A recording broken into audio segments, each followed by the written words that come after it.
super yung galing Quiapo. Oh, ganda naman. Ang ganda. Pang business management. Pero may pwede nga. Pwede nga yan.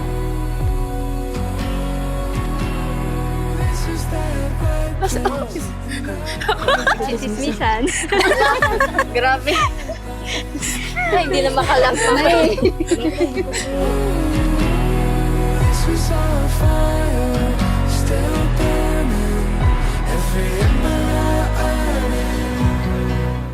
Palaguin ninyo ang inyong pagsasama ng iyong asawa at mag-unawaan kayo sa isa't isa.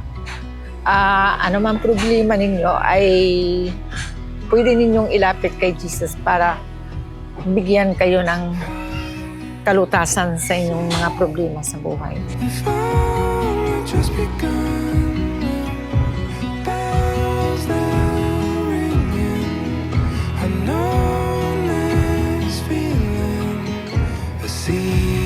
Change, I will admit something I couldn't soon forget. But what if to have it any other way?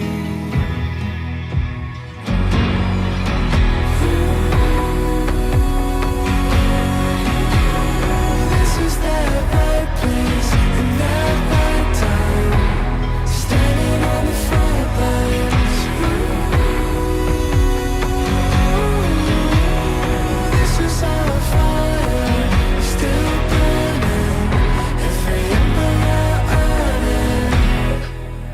Thank you. Wow. Love, ito ang naisip kong irigalo dahil napakahalaga sa akin ang oras mo. Uy! Uy! Just become, only just become. Grasa bata. Itong regalo ko sa iyo na ito ay simple lamang, pero yung pagmamahal ko sa iyo ay walang katumbas na anumang bagay. Ang mahalaga sa akin ay malusog ang pamilya natin sa araw-araw at sa darating pang panahon. Thank you and I love you.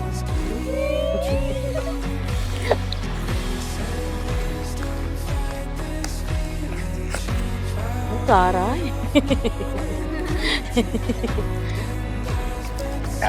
Good luck and wishes na lang. Mag-ingat lagi sa trabaho, ha? Lalo nasa ibang bansa ka. Wishes.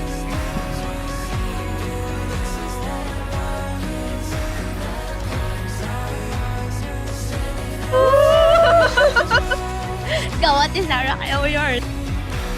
Thank you. That's Thank you, thank you. Yo, kuya. Congrats. Thank you, thank you. Congrats, bro.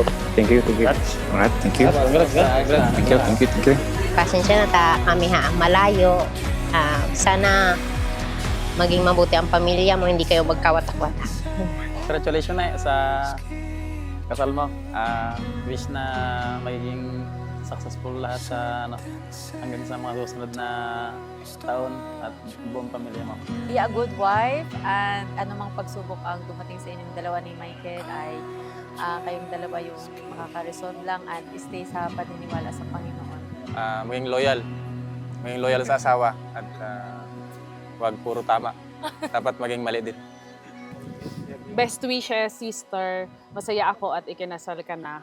At sana mas maging maligaya at mas masaya pa ang inyong pagsasamang mag-asawa. At happy wedding day. Kuya, ang message ko lang sa'yo ay kahit masyado akong pasawi sa'yo at hindi tayo nagkakaintindihan minsan, susundin ko naman na lahat ng gusto mo.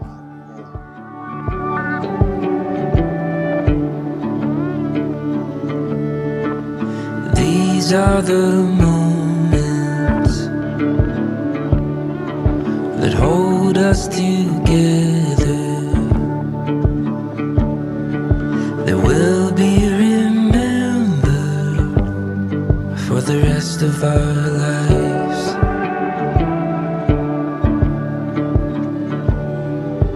These are the moments, the ones we were dreaming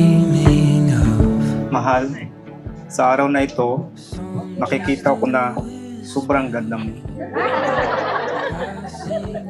Palangga, congrats sa ating dalawa. Napakaswerte mo at ako naging asawa. Masaya ako at natupad ko na ang pangarap natin na may kasal. Thank you sa pag-aantay sa akin ng 15 years. Gusto ko na makita kang naglalakad sa aisle na hinahatid mo na ng nanay at tatay. Gusto kong maranasan mo ang mga bagay na ito, kaya't nagsumikap ako ng gusto para may bigay ko sa iyo ang mga ito. Napakita ko na sa iyo kung gaano kita kamahal. Bago tayo dumating sa yugtong ito, marami na tayong pinagdaanan. Marami na ding problema ang nalampasan. Marami na ding bagay ang hindi pinagkakaintindihan. Pero lagi natin pinipili ang isa't isa dahil mahal na mahal natin. Ingatan ninyo ang inyong magandang naumpisang pagsasama at saka sana ay magpatuloy kayo sa inyong pagmamahalan. Huwag kayong magpapadala sa anumang tukso mga bagay na kasira ng inyong pagsasama para sa ganun balang araw ay mamanahin ng inyong mga anak. Mike, alam mo ang sitwasyon ng isang nag-aasawa. Hindi yan na parang kanin na kapag napasok ka, pwede mo siyang iluwa. Tsaka yung tiwala, dapat nandiyan lagi. Pag ang tiwala ay nawala, alam mo na yun. So, nasa tamang edad na kayo. So, kung ano man yung mga problema na magdadaan sa buhay nyo, pag-usapan nyo nang hindi na umabot sa kung ano pa man. Okay? So, lagi kayo mag-iingat. Papa, thank you sa lahat.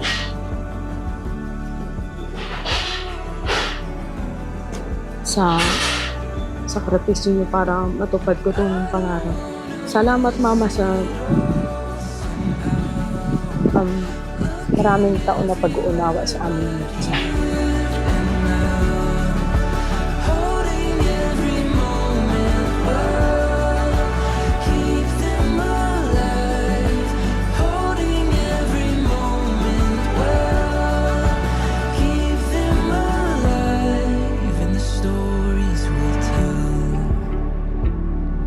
Salamat sa pagtanggap mo sa akin ng buo kung ano ako. Salamat sa pag-aalaga mo sa akin at sa mga bata. Lagi mong tatandaan na kahit anong mangyari o malayo ako sa iyo, sa puso't isip ko ay sa iyo lang. Pinag-antay mo ako ng 15 years. Pero at least, tinupad mo naman ang pangako mo sa akin nung mag-boyfriend pa lang tayo. Mahal na mahal kita. Lagi mong tatandaan yan. Family natin ang aking uunahin basta't makinig ka lang lagi sa akin. Pangako, ikaw lang talaga. Ikaw yung una at ikaw din yung huli. I love you. Ikaw at ako pa rin ang aking pipiliin. Kayo ng mga bata ang mahalaga sa akin. Thank you kay Lord at ikaw ang binigay sa akin. Ikaw ang pinakamagandang blessing na tumating sa buhay ko at sa mga bata. Salamat. I love you. Shown to unfold stories untold. There's no denying